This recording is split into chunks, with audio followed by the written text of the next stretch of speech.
Ok, aujourd'hui on va parler donc un peu de trucs marrants.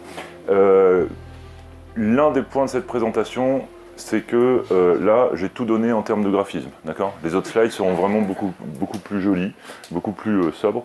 Il y a un moins de 18 parce que dans cette présentation il y aura des opinions, d'accord? Ces opinions peuvent vous plaire, peuvent ne pas vous plaire.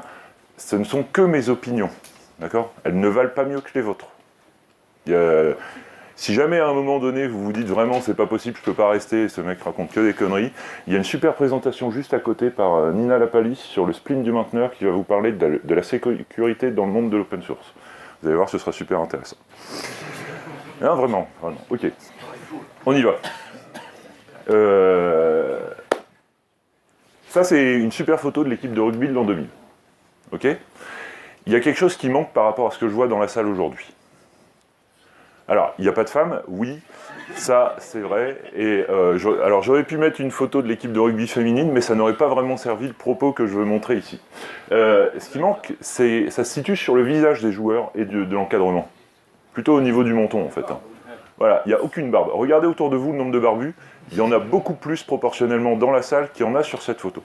Quand j'étais gamin, la seule personne que je connaissais, donc dans les années 80, la seule personne que je connaissais qui avait une barbe, c'était mon père. Personne d'autre ne portait la barbe. Aujourd'hui, il y a la moitié des hommes, environ, enfin, à vue de nez, hein, voilà, c'est sorti du pouce, là. La moitié des hommes portent la barbe. Pourquoi? Pourquoi est-ce que les gens portent la barbe? Pourquoi? Pour pas se raser. Alors, le pour pas se raser, c'est bon. Les mecs, moi, je connais des barbus, les mecs qui passent leur temps à mettre des lotions, à bien tailler la barbe, etc. C'est pas... Attention, quand je dis ça, c'est pas un jugement de valeur. Hein. Les gens ont le droit d'avoir les poils qu'ils veulent aux endroits où ils veulent sur leur corps, ça pose aucun problème.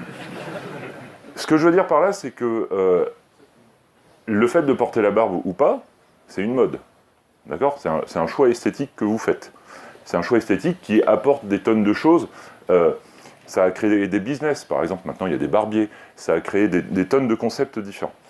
Et on ne sait pas pourquoi c'est apparu, on ne sait pas pourquoi ça disparaît. Si vous regardez l'histoire de la mode, les barbes, il y a des périodes, il y en a, il y a des périodes, on n'en a pas.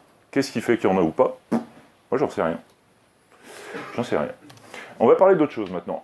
Donc cette photo, c'est une photo d'une entreprise belge qui s'appelle l'entreprise Bajar, qui a le plus grand intérêt d'être la seule photo que j'ai trouvée d'une entreprise dans les années 80. Et oui. Enfin, sur Internet, hein, je me suis pas fatigué. Si vous regardez bien, là, ça a l'air un peu flou, mais si vous regardez bien, il y a un truc qui a changé aussi par rapport à aujourd'hui. Alors, je l'ai entendu dans un coin. Avant tout, c'est le jean. D'accord ? Le fait que les gens mettent des chemises ou pas, c'est variable. Par contre, ce qui est clair, c'est que si vous regardez cette photo, il n'y a pas de jean. Aucun. Il y en a un. Ouais, il y en a un, mais c'est pas le chef. D'accord ? Aujourd'hui, les chefs, c'est facile. Hein. Sur les photos, les chefs, ils ont les costards. Hein. Aucun problème. Aujourd'hui, si vous regardez dans la salle, il y a des gens qui dirigent des équipes, ils sont en jean. Il y a des gens qui dirigent des entreprises, ils sont en jean. Tout le monde le met. Peut-être pour des raisons sans aucun doute pour des raisons de mode, mais aussi, tout le monde vous le dira, les hommes, les femmes, tout le monde vous dira, le jean, c'est pratique, c'est solide, c'est robuste, etc. Tout ce dont je vous parle, c'est des éléments de mode. Est-ce qu'il y a des gens qui lisent des magazines de mode ici, parmi les hommes? Non mais vous avez le droit de lever la main, c'est pas un problème, d'accord? Vous pouvez lire des magazines de mode, vous avez tout à fait le droit. D'accord, donc ce que vous me dites là, c'est personne dans la salle n'est sensible à la mode. Personne. Il n'y a aucun problème là-dessus. Aucun? D'accord. On va voir. Avant d'aller plus loin, je vais me présenter. Donc, je m'appelle Nicolas Delso. Vous pouvez me trouver sous ce pseudonyme rigolo qui est Riduidel sur Twitter, GitHub, Stack Overflow, n'importe où sur Internet. Comme je disais, je suis développeur en Java depuis l'an 2000. Donc j'ai un peu changé maintenant parce que être développeur à plus de 30 ans, c'est ça, c'est compliqué. Donc à 46 ans, c'est un peu compliqué de me vendre en tant que développeur, mais globalement, ce que j'aime faire, ce que je fais et ce qui est bien, c'est de faire du Java. Et je bosse chez Zenic. On va revenir à l'informatique parce que sinon, on n'est pas dans une conférence qui parle de mode. La première boîte où j'ai bossé, en 99, donc dans un autre siècle, ouais merci, j'ai travaillé avec des gens qui étaient docteurs en mathématiques, docteurs en statistiques, docteurs en je sais pas quoi. Le PDG de la boîte avait un théorème qui portait son nom. Et il faisait des logiciels de réseau de neurones pour l'industrie. Il y a 20 ans. en C++. Ça marchait bien, hein, ça marchait bien. Le truc, c'est que si on le faisait il y a 20 ans, on continue à le faire aujourd'hui, et on se dit, ouais, maintenant c'est vachement mieux. Et en fait, je travaillais avec Charles Lehal, qui disait qu'en informatique, tout est dans tout. Ce truc-là, c'est un truc fondamental. Vous pouvez prendre n'importe quel langage et faire n'importe quoi avec. Dans cette boîte, on écrivait une partie du logiciel en C++, l'autre partie en Lisp. Et on arrivait à faire des réseaux de neurones comme ça marchait, il n'y avait pas de problème, les gens étaient super contents de développer comme ça. Aujourd'hui, vous allez dire à des gens qui font des logiciels en C++ avec du Lisp, non mais vous êtes cinglés, vous pouvez faire du JavaScript, vous pouvez faire des tonnes de trucs rigolotes. Pourquoi est-ce qu'on est passé de l'un à l'autre? Qu'est-ce qui a changé? On va essayer de voir un peu tout ça. Pour le dire autrement, on a des méthodes, on a des outils, on a des tonnes de choses, on a des conférences, on a des super machins. Est-ce qu'on les utilise vraiment pour ce pourquoi ils sont faits et pour les raisons pour des raisons d'ordre technique ou alors pour d'autres raisons? Et s'il y a d'autres raisons, bah, c'est quoi les raisons? On va voir. Peut-être on sera surpris. Mais en fait, qu'est-ce qu'on fait en tant qu'informaticien? En tant qu'informaticien, on fait des trucs super compliqués. Ça, ce diagramme-là, qui connaît cette syntaxe, ce format de diagramme? Ouais, c'est cool. Moi, je suis super content que les gens connaissent UML, parce que UML, c'est super pratique. Ça permet à des gens comme moi d'être complètement décomplexés sur leur talent de graphiste. D'accord? Moi, quand je vois ça, je suis super content. Et surtout, ça montre bien l'ensemble de notre métier. Tous les gens qui sont là font ça. Tous. Ce qu'on fait, c'est permettre à des utilisateurs de stocker des données dans des bases de données à travers des applications. Ça n'a pas changé depuis 20 ans, on est d'accord. Hein. Comme UML. UML, ça n'a pas changé depuis 20 ans, ça continue à être pratique. Plus personne n'en fait maintenant. Enfin, vous en faites dans les entreprises de l'UML? Moi, oui. Hein. Moi, j'en fais. Moi, je suis super content de m'en servir dès que je peux. Parce que c'est super pratique. Mais pourtant, quand je dis aux gens, voilà, on va faire de l'UML, les gens ils font, non, arrête, c'est pas possible, on fait des microservices, on fait pas du UML. Oui, mais bon, bref. C'est compliqué. Hein, c'est compliqué. Alors, par contre, il y a un truc qui est... Bon, maintenant, on est dans le monde moderne, on va zoomer un peu. On va zoomer un peu, on va rajouter un petit truc qui est apparu dans ces 20... Enfin, c'est pas apparu dans les 20 dernières années, mais ça s'est popularisé dans les 20 dernières années. Un petit truc qui s'appelle Internet. Maintenant, quand vous êtes développeur, la plupart du temps, vous développez vos applications comme ça. Il y a votre utilisateur qui fait ses actions à travers un navigateur. Alors, je dis navigateur, mais pour ceux qui sont développeurs mobiles, ça marche aussi avec les applications mobiles, hein, on est d'accord.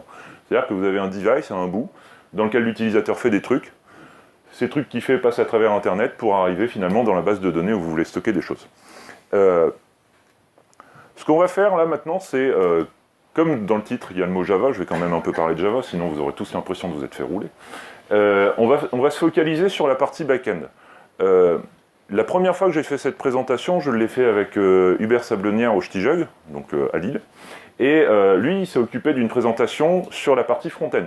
Le titre, c'est « Le web, ses frameworks, ses méthodes, comment ça change, etc. » Le propos est à peu près le même, on va voir. Alors, si on rentre côté back-end, comment ça se passe, la vie d'un développeur back? Mis à part le fait qu'il peut critiquer les gens qui font du CSS alors qu'il n'en fait jamais.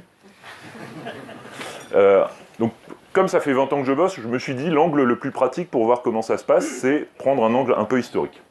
Et repartir de ce qu'on faisait en l'an 2000 et puis avancer, d'accord? Vous allez voir, ça va être un peu rigolo.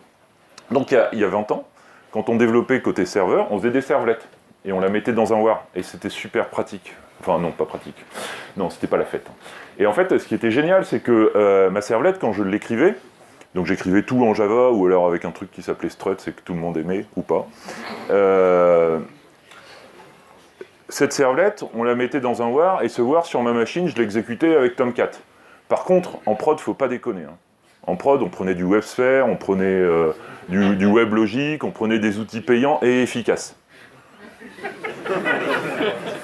Ah mais réellement, les gens à l'époque pensaient que c'était la bonne façon de faire. Si vous disiez à des gens, je vais déployer avec Tomcat en prod, les mecs disaient, mais vous êtes cinglés, c'est pas possible. On sait que ce qui marche, c'est des produits commerciaux, des produits efficaces, les gens d'IBM nous l'ont montré, etc. Il y avait enfin voilà. Il fallait forcément déployer sur un serveur payant. D'ailleurs, à l'époque, faut pas oublier que la plupart des outils étaient payants. Même votre IDE. Enfin, maintenant, les gens utilisent IntelliJ, donc ils sont revenus à un modèle payant, mais moi j'ai bossé avec JBuilder, j'étais pas super content, mais c'était le truc le plus efficace à l'époque. D'accord? On avait la plupart des outils qu'on a aujourd'hui, on les avait pas à l'époque, mais on vivait avec. Et donc, ouais, le dernier point qui était assez impressionnant, j'ai jamais compris comment ça marchait. La supervision, elle se faisait théoriquement avec JMX dans Nagios. Alors là, on rentrait dans le domaine magique des ops, où personne ne mettait les pieds. Parce que les mecs, ils disaient des trucs, et ils revenaient vous voir après en vous disant ça marche ou ça marche pas, et on comprenait pas ce qu'ils racontaient. C'était pénible. C'était pénible. Alors, on pouvait faire plus. On pouvait aller plus loin que faire des WAR pour faire des petites applications web. On pouvait faire du Java EE. Qui a fait du Java EE avant les EJB? La vache! Avant les EJB 3 avec les annotations. Du Java EE où il fallait écrire des descripteurs XML, faire des interfaces locales, des interfaces remote. Vous avez compris ce que vous faisiez?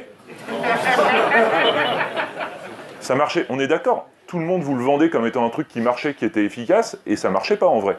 Enfin, vous compreniez pas ce que vous faisiez. Voilà, ça tombait en marche. Il fallait énormément d'énergie pour que ça marche. Et vraiment, voilà. Alors, qui a déjà entendu parler de JB Doclet? Ouais, c'est bien. Hein. C'était pratique, ça. Hein. Normalement, ça vous permettait de générer la partie que vous n'aviez pas envie d'écrire vous-même. Mais on comprenait pas. C'était réellement... Je pense qu'on ne se rend pas compte à quel point, il y a 20 ans, écrire des applications, c'était compliqué. Pour des trucs qui sont simples maintenant. Et alors, ce qui était bien à l'époque, c'est qu'on n'avait pas trop de questions à se poser. Pour persister les données, pour la partie base de données, on avait le choix entre du SQL ou du SQL. Et le client, il vous donnait le choix entre Oracle et Oracle. Donc, sauf d'autres... Non, c'est pas vrai. Il y a des clients qui avaient d'autres bases de données. Moi, j'ai bossé avec Ingres, enfin Ingress. Qui connaît Ingress? C'était bien ou pas? Ok, on va avancer parce que là, je dis du mal et c'est pas ce que je voulais faire... Je me laisse emporter. On va avancer de 10 ans, on va se mettre en 2010. Donc en 2010, ce qui est pratique, c'est que plutôt que de faire des servlets, parce que c'était pas super pratique, on peut utiliser des tonnes de frameworks avec des concepts différents. Il y en a autant que les jours de la semaine ou que les jours du mois. Hein. Vous pouvez faire du Struts, du Wicked, du GWT, du JSF, du Tapestry, enfin, je suis sûr que si je vous demande, vous allez me donner une dizaine de noms qui avaient tous le même objectif. C'est-à-dire vous faciliter la vie en écrivant une application web.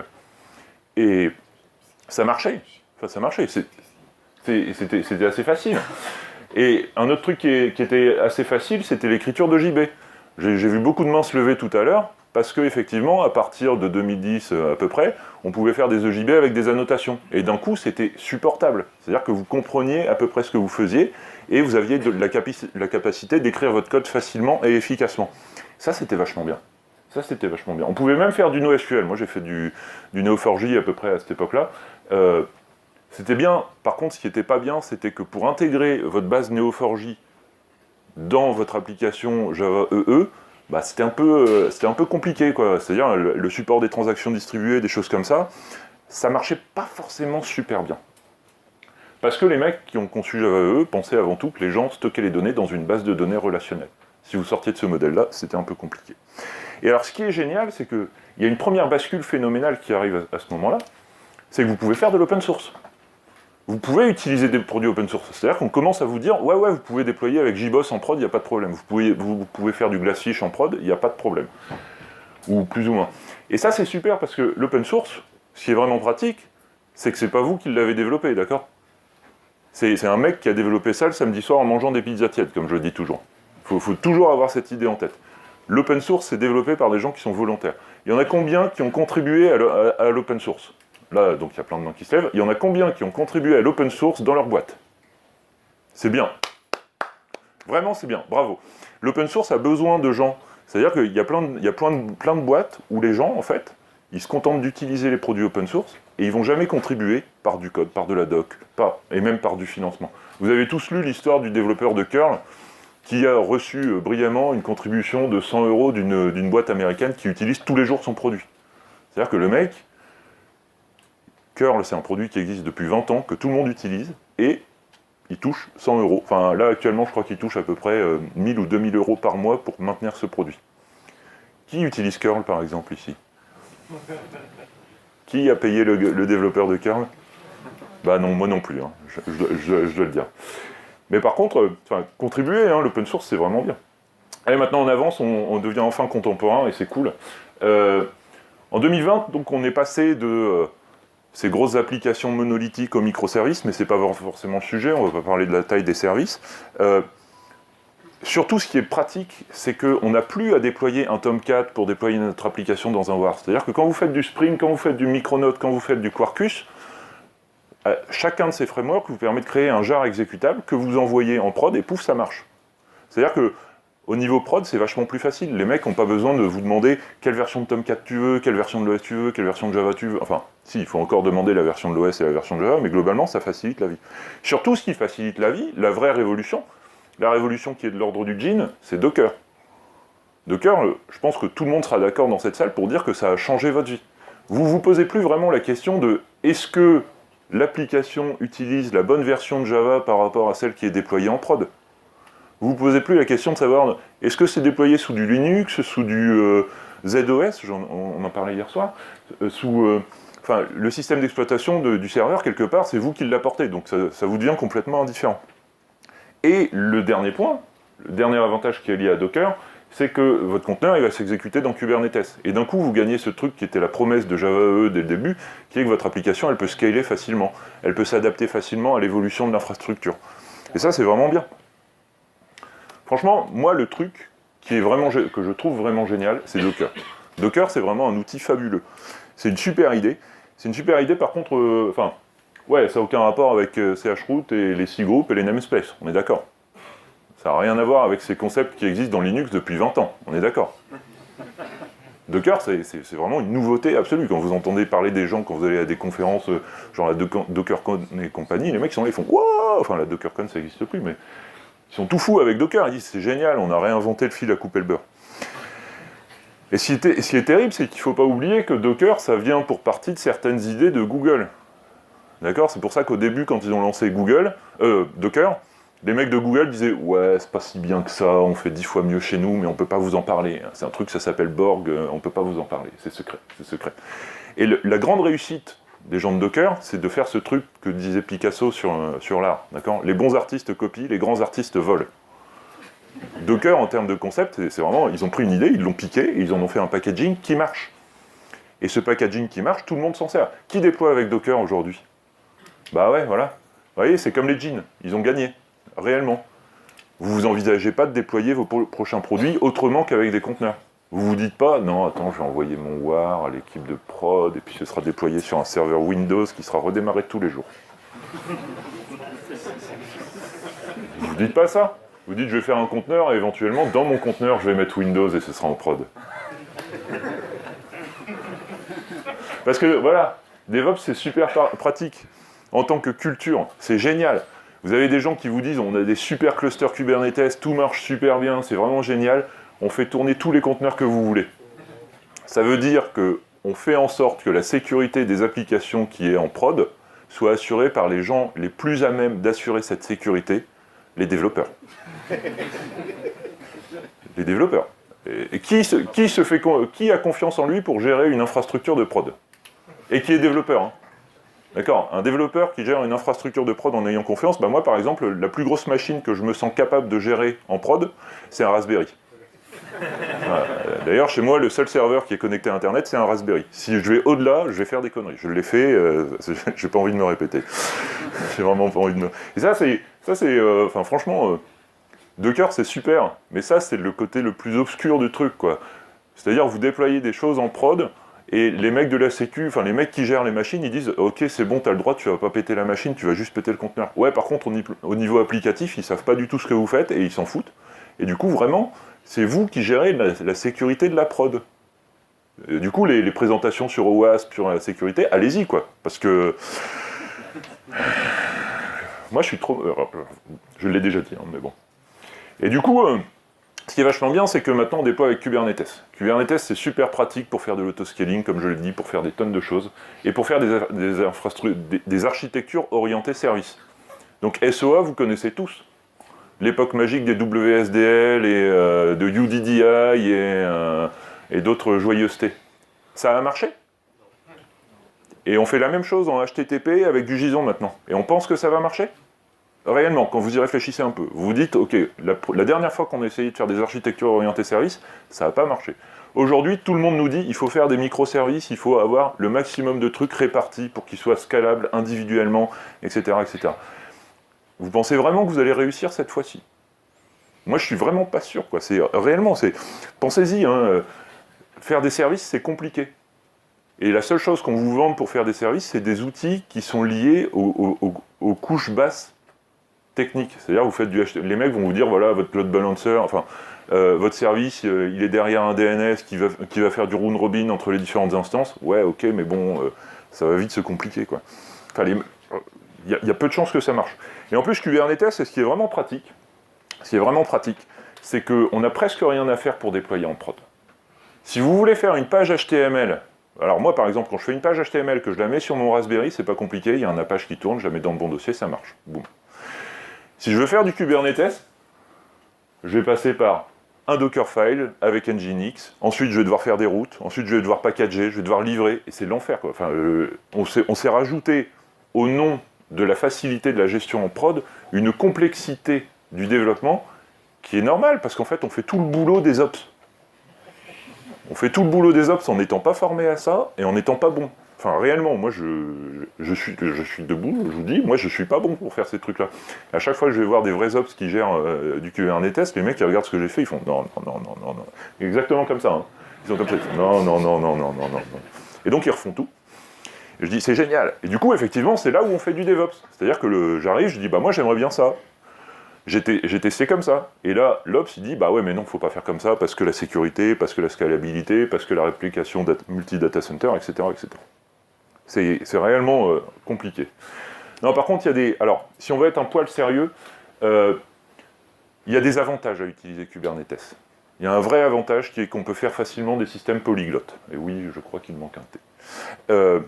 C'est-à-dire que si jamais demain vous vous dites, dans mon application, il y a une partie qui va devoir être faite en Java, une partie qui va devoir être faite en JavaScript, une partie qui va devoir être faite en Rust, pour différentes raisons, vous pouvez le faire et ça ne pose de problème à personne. C'est-à-dire qu'on a enfin le moyen d'arrêter les trolls sur les langages qui sont meilleurs les uns ou les autres. D'accord? On peut les remplacer par des trolls sur les plateformes qui sont meilleures les unes ou les autres. Ça change. Ça change agréablement, parce qu'en fait, maintenant, vous pouvez mettre en place des métriques. Vous pouvez dire, bah voilà, cette partie de l'application-là, elle marche bien, donc c'est pas la peine de la réécrire. Cette partie de l'application-là, elle chie dans la colle, bah on balance tout, et puis on réécrit le truc de zéro. Et en plus, c'est facile, parce que normalement, vous avez une API. Alors l'API, elle est soit documentée, soit elle est claire, soit elle est implicite par le code. Mais dans tous les cas, vous avez une API, vous pouvez facilement identifier les morceaux de votre application que vous voulez réécrire. Comme je dis depuis tout à l'heure, vous pouvez faire de l'autoscaling. Bon, alors les ops vont me dire, ouais, ça marche plus ou moins bien, Kubernetes, il n'est pas champion là-dessus. C'est vrai, mais vous pouvez quand même le faire. C'est quand même une sacrée victoire par rapport à Java EE d'il y a 20 ans, où vous ne pouviez même pas le faire. C'est-à-dire que si vous vouliez scaler votre application qui était déployée dans un web server, vous deviez démarrer une autre machine, faire en sorte qu'ils se parlent, monter un cluster, machin, appeler un consultant IBM, et puis à la fin, il vous disait, bon, je comprends pas, ça marche pas. C'était pas fameux, quoi. Par contre, il y a des trucs que vous avez perdus. Il y a des trucs que vous avez perdus qui étaient pratiques. Typiquement, les transactions distribuées. C'est-à-dire, orchestrer une transaction entre différents composants. On pouvait le faire facilement avec Java EE. Bah maintenant, si vous avez une partie de votre appli en Java, une partie de votre application en Node.js, une partie dans un autre langage, et que vous voulez que les gens collaborent dans une transaction, c'est vraiment très très compliqué. C'est vraiment... Enfin, voilà, c'est pour ça que je dis plus de transactions. Techniquement, vous pouvez le faire, mais comme beaucoup de choses, vous pouvez le faire, et vous allez vraiment y perdre des cheveux. Ça va pas, vraiment, ça va être dur. Un autre truc que vous avez perdu, qui est tout con, hein, c'est que vous n'avez plus de système de fichiers sous la main. Certes, vous pouvez faire des persistants de volume, vous pouvez faire des volumes partagés dans Kubernetes, mais là encore, vous avez de la configuration, et alors quand vous écrivez le truc, il y a des moments où vous allez perdre les données, ça va être un peu foireux. Le dernier point, c'est quand vous faites du Kubernetes, quand votre conteneur tourne sur une machine et qu'il passe sur une autre machine, il passe pas sur une autre machine, d'accord? Il est arrêté, et puis l'autre pod, l'autre environnement, l'autre machine Kubernetes retélécharge l'image à son tour avant de la lancer. Et à chaque fois, c'est téléchargé en HTTP, depuis votre registry. Si la registry, elle est exactement collée à votre cluster Kubernetes, ça marche bien. Si jamais c'est pas la machine, à chaque fois, vous payez le coût de téléchargement. Et d'ailleurs, ce coût de téléchargement, c'est ce qui fait l'avantage de ce framework comme Micronaut ou comme Quarkus. D'accord ? Les mecs vous disent, ce qu'on a réussi à faire, c'est à prendre du Java, 300 mégas, et à faire en sorte que votre application, elle fasse plus que 8 ou 10 mégas. Ce qui est une vraie victoire, parce que justement, comme c'est téléchargé à chaque fois, vous avez envie que ça aille vite. Donc si je résume, il y a des avantages et des inconvénients. Mais pourquoi on est tous passés à Docker et à Kubernetes? Plus exactement, pourquoi est-ce qu'on est passé à Kubernetes? Parce que Docker, comme je disais, ça présente des avantages assez évidents, et surtout c'est quelque chose qui était dans l'air du temps. Parce que franchement, à la place de Kubernetes, on pourrait tous faire du Rancher. D'accord? Ça marche assez bien. On pourrait faire du Mesos, on pourrait faire du Yarn, je crois que c'est le nom. Il y a des tonnes d'orchestrateurs de conteneurs qui existent. Pourquoi tout le monde fait Kubernetes? Parce que Google le fait, et que vous avez tous envie d'être comme Google, non? Vous avez tous envie que votre petite application, elle scale à l'infini pour servir le monde entier, non? Quand vous faites, par exemple, moi, le développement que je fais, c'est une application pour des contrôleurs de gestion, voilà. Des utilisateurs, il y en a 100. Dans le monde. Dans le monde. Il y a 100 utilisateurs. On a vraiment besoin de Kubernetes pour ça. Non? Enfin, en fait, les gens, ils disent, ouais, il y a des super raisons en termes de déploiement, mais souvent, vous imaginez un besoin qui n'est pas forcément vrai. Et le marketing qui a été fait autour des orchestrateurs alimente ce besoin. On vous dit, vous allez pouvoir autoscaler, comme je dis tout à l'heure, vous allez pouvoir être beaucoup plus résilient, vous allez pouvoir survivre à des pannes, la preuve, Google le fait. Et puis en fait, quand il s'agit de mon application pour contrôleur de gestion qui bosse du lundi au vendredi de 9h à 18h, je ne suis pas sûr d'avoir besoin de tout ça. D'accord? Potentiellement, l'application, je pourrais la déployer, comme je disais tout à l'heure, sur un serveur Windows que je redémarre tous les jours. Si je redémarre à 3h du mat', ça posera des problèmes à qui? À personne. Je peux même arriver le matin à 8h30, allumer la machine, et quand je repars le soir, l'éteindre. Et la machine, je la mets sur mon bureau, avec les logs qui défilent, et comme ça, je verrai ce qui se passe. Ça marchera bien ou pas? Bah ouais, ça marchera, mais j'aurais pas fait du Kubernetes. Donc mon client sera malheureux. Ok. On développe ça comment? Alors, en Java. Non, en l'an 2000, quand on était en l'an 2000, on faisait de la programmation objet, hein, d'accord? Tous les langages du monde étaient objets. Vous pouviez faire du PHP avec des objets, vous pouviez faire du Python 2, donc là il n'y avait pas d'objets, il y avait des structures, mais ça marchait à peu près, mais ils avaient envie, dans Python 3 on fait de la programmation objet, vous pouviez faire du Bash, mais bon ça c'est pour les admins, mais sinon les langages que vous utilisez dans vos applications, on est d'accord, c'était des langages objets. Vous faisiez du C++, du Java, et quelques autres langages. Enfin, la programmation objet a gagné, sauf pour un langage. En l'an 2000, lisez cet article, hein, réellement. Hein. Les slides de la présentation seront... je vais envoyer un tweet avec les slides. Cet article de Douglas Crockford, il est génial, il est incroyable. Vous lisez cet article et vous comprenez qu'en l'an 2000, quand vous faites du JavaScript, vous ne faites pas de l'objet, vous faites du fonctionnel. Quoi? La preuve, d'un côté, il y a du Lisp, de l'autre, il y a du JavaScript. La seule différence entre les deux, c'est qu'en JavaScript, ils ont remplacé quelques parenthèses par des accolades. Mais si vous regardez les deux bouts de code, que j'ai pas écrit, hein, parce que le Lisp, je suis pas vraiment à l'aise avec ça, ils viennent de Rosetta Code, tous les deux. Ils font la même chose, on est d'accord? Ils font la même chose de la même manière. On est vraiment sur des langages voilà, c'est ce que je disais tout à l'heure, hein, les bons artistes copient, les grands artistes volent. JavaScript, c'est une belle version de Lisp. Et ça marchait vachement bien. Vous continuez... Qui est-ce qui fait du JavaScript ici? Voilà. Vous continuez à faire des fonctions qui retournent des fonctions qui retournent des fonctions en JavaScript. Ou alors des fonctions qui manipulent d'autres fonctions. Ça, c'est l'essence même de la programmation fonctionnelle. Mais en l'an 2000, si vous disiez que c'était fonctionnel, personne ne vous croyait. Personne. Si on avance un peu en 2010, Java, c'est encore mieux. D'accord ? La plateforme Java a tellement gagné qu'elle a été copiée par Microsoft. Parce que C#, si vous regardez la première version de C#, c'est réellement une copie de Java. Ils ont changé quelques mots-clés, un peu comme JavaScript, mais ils ont essayé vraiment de faire en sorte que ça marche de la même manière que Java. Parce qu'ils voulaient récupérer les développeurs Java, parce qu'ils trouvaient qu'un langage garbage collecté, c'était bien. Il y avait tout un tas de raisons pour dire, voilà, Java, c'est un bon truc, on va le copier. D'ailleurs, en parlant de copie, la JVM, qui est quand même, d'un point de vue technique, le morceau le plus impressionnant de code qu'on puisse imaginer, à mon avis, elle héberge d'autres langages. Ce lien-là, c'est un lien sur une page qui date à peu près de 2010, qui liste 280 langages, je crois, qui pouvaient s'exécuter sur la JVM. Aujourd'hui, je pense qu'il y en a encore plus.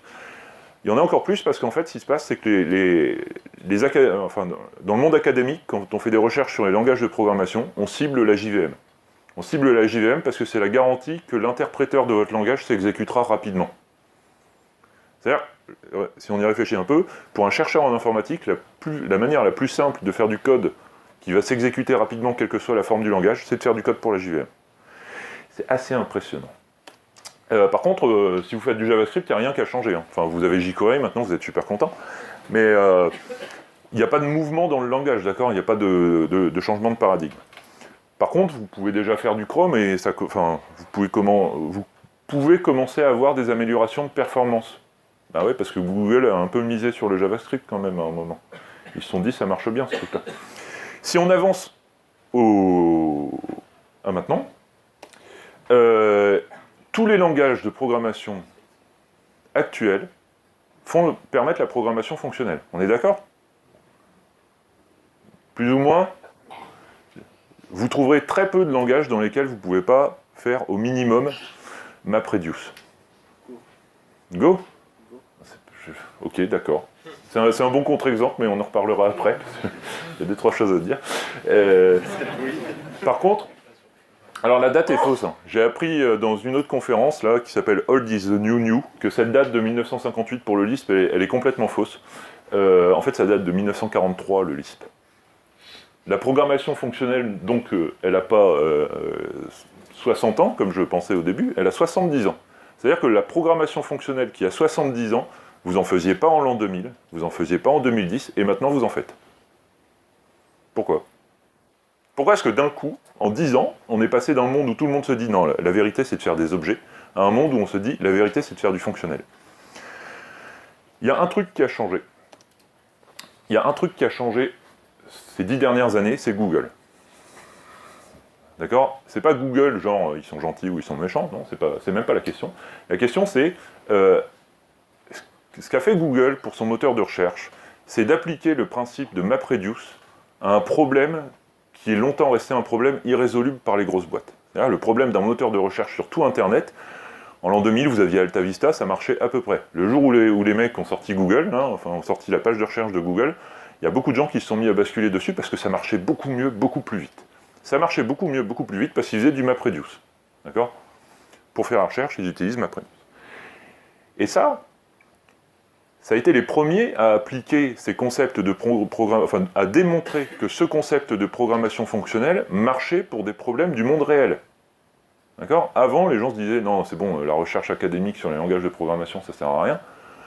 Après, les gars, ils se sont dit, mais attends, MapReduce, finalement, c'est pas une si mauvaise idée, on peut en mettre partout. On peut en mettre pour les problèmes de recherche, mais aussi pour le big data, pour traiter des... Enfin, j'imagine que vous avez des jobs Hadoop, ou j'imagine que vous connaissez ces trucs-là. Bon. C'est grâce à Google qu'on a pu faire tout ça. C'est grâce à leur application de MapReduce à un problème de la vie réelle qu'on a pu avancer dans cette direction-là. Moralité. La programmation fonctionnelle a 70 ans, et on en fait seulement maintenant parce que Google l'a appliqué. C'est pas neuf, hein. Enfin, les vieilles idées, elles ont de la valeur. Si jamais en tant que développeur, vous vous dites « c'est une vieille idée, ça sert à rien de l'étudier », peut-être que vous loupez des trucs potentiellement intéressants. Peut-être que tous les concepts où on vous dit « c'est une nouvelle idée, c'est super génial », typiquement quand vous faites j'ai oublié le nom, du UX ou l'équivalent dans React, où vous vous dites ouais, « c'est super moderne », etc. Peut-être que c'est une idée qui n'est pas si moderne que ça. Peut-être que ça vaut le coup d'aller étudier un peu la littérature en amont et de se dire « Ah mais attends, c'est quoi cette idée? D'où est-ce que ça vient ?» Ça, c'est réellement un truc significatif. Qu'est-ce qu'on peut tirer de tout ça? Parce que là, c'était quelques petits exemples anodins. Actuellement, les moteurs de l'évolution dans le domaine de l'informatique, les gens qui dictent les modes dans le domaine de l'informatique, ça va surprendre absolument personne. C'est Google, Amazon, Facebook, enfin c'est les GAFA, quoi. Typiquement, quand vous faites du Kubernetes, bam, ça vient de Google. Si vous faites Kafka, enfin si vous utilisez Kafka, bah, c'est LinkedIn, je crois. Cassandra, c'est pareil, ça vient de ces boîtes-là. C'est eux qui impulsent l'ensemble, enfin qui innervent l'ensemble de l'écosystème informatique. Les mecs dans la Silicon Valley ont une idée et tout le monde se presse de l'adopter. Pour des raisons qui la plupart du temps sont bonnes. Mais les idées viennent d'eux. Est-ce que ça vaut le coup de les suivre comme ça naïvement? Je ne sais pas. L'autre moteur de l'évolution actuelle, c'est la fin de la loi de Moore. C'est-à-dire que donc la loi de Moore, je pense que vous connaissez, hein, c'est la croissance en capacité des processeurs. On est arrivé aux limites physiques de cette loi. Comme on est arrivé aux limites physiques de cette loi, on arrive dans un monde où on se dit il faut absolument distribuer nos calculs. Parfois, c'est pas la peine, comme je disais, pour ma petite application, c'est pas forcément la peine. En revanche, dans la plupart des cas, c'est extrêmement utile de pouvoir répartir ces calculs.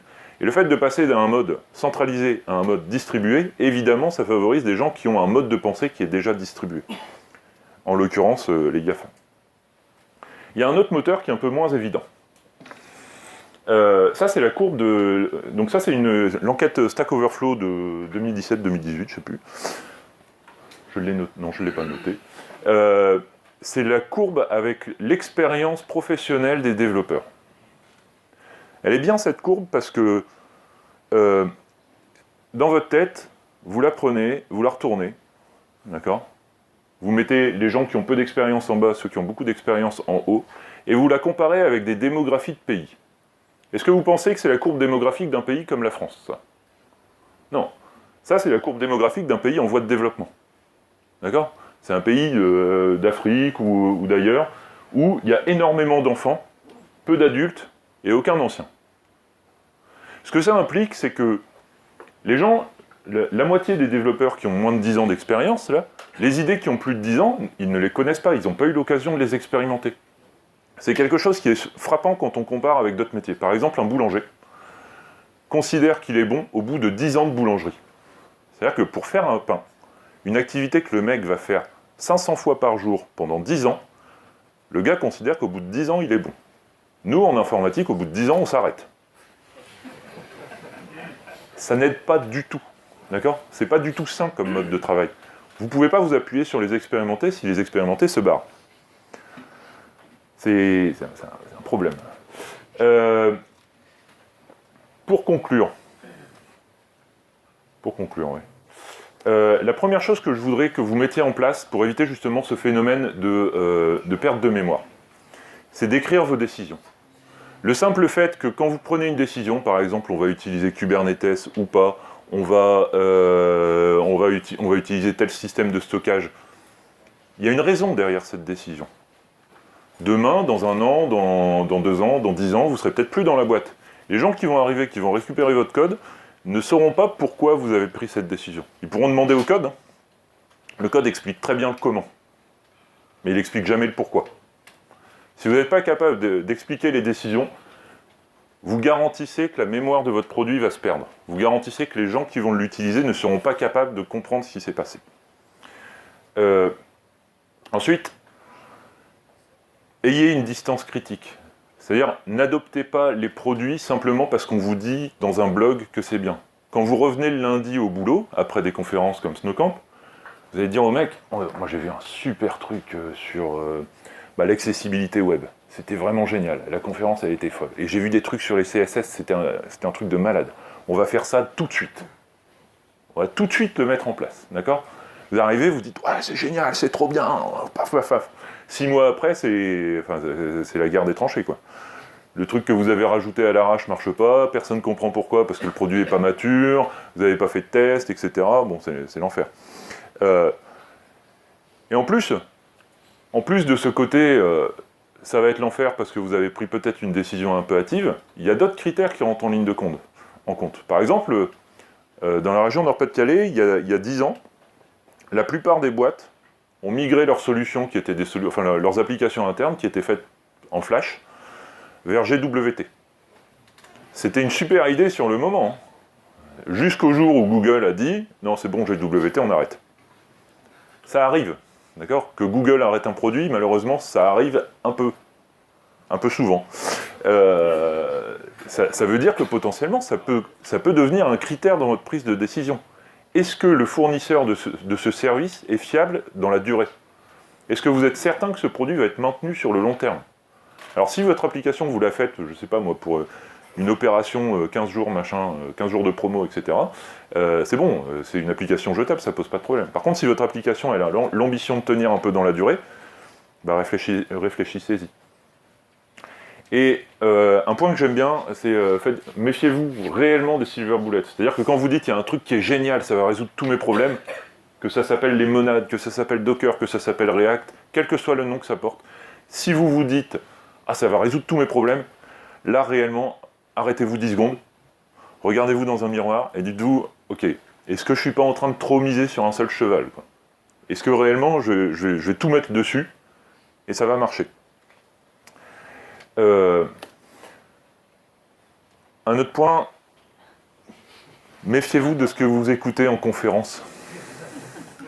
La personne qui parle en conférence, elle a juste une expérience différente de la vôtre. J'insiste sur le différent. Elle n'a pas une expérience meilleure que la vôtre. Elle n'a pas une expérience supérieure à la vôtre. Elle a une expérience différente. D'accord ?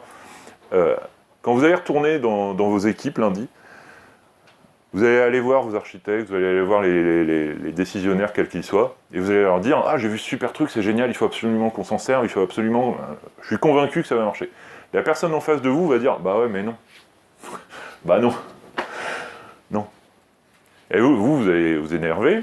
Enfin, moi, je m'énerve dans ces cas-là. Et je m'en vais. Faut pas faire ça. Faut surtout pas faire ça. Faut lui demander pourquoi la décision a été prise comme ça. Normalement, il a écrite la décision, lui, dans un coin. Normalement. S'il l'a pas écrite, il se souvient pourquoi il l'a pris, peut-être. Dans tous les cas, ça vaut le coup d'en discuter. Mais ça vaut pas le coup d'en discuter en disant « Non, mais je suis sûr que mon idée, elle est meilleure que la tienne. » Non, il faut en discuter en disant « Ok, on va prendre 10 minutes, un quart d'heure, tu vas m'expliquer pourquoi la décision a été prise dans ce cadre-là, et ensuite seulement, je reviendrai te voir en disant peut-être que la solution dont je t'ai parlé correspond ou pas. » Mais réellement, les gens qui sont pas ici, mais qui sont dans vos équipes et qui travaillent actuellement, qui travaillent sur les projets sur lesquels vous travaillez depuis un certain temps, écoutez-les beaucoup plus que vous m'écoutez moi. Parce que c'est avec eux que vous bossez. Ils ont pris des décisions à des moments, je ne peux pas en préjuger, d'accord ? Ce que je peux vous dire, en revanche, c'est qu'il faut les écouter. J'ai parlé tout à l'heure de 2 conférences, celle de Hubert et celle de... dont je ne me souviens plus de son nom. Réellement, regardez-les, elles sont très très intéressantes. Est-ce qu'il y a des gens qui parlent anglais ? Yes ? Bon. Non. Plutôt, est-ce qu'il y a des gens qui ne parlent qu'anglais ? Parce que si vous voulez, je peux refaire la conférence en anglais pour ceux qui n'auraient pas compris. On m'a demandé hier soir si je pouvais le faire, donc oui, je peux le faire. Merci de votre attention. Est-ce que vous avez des questions ?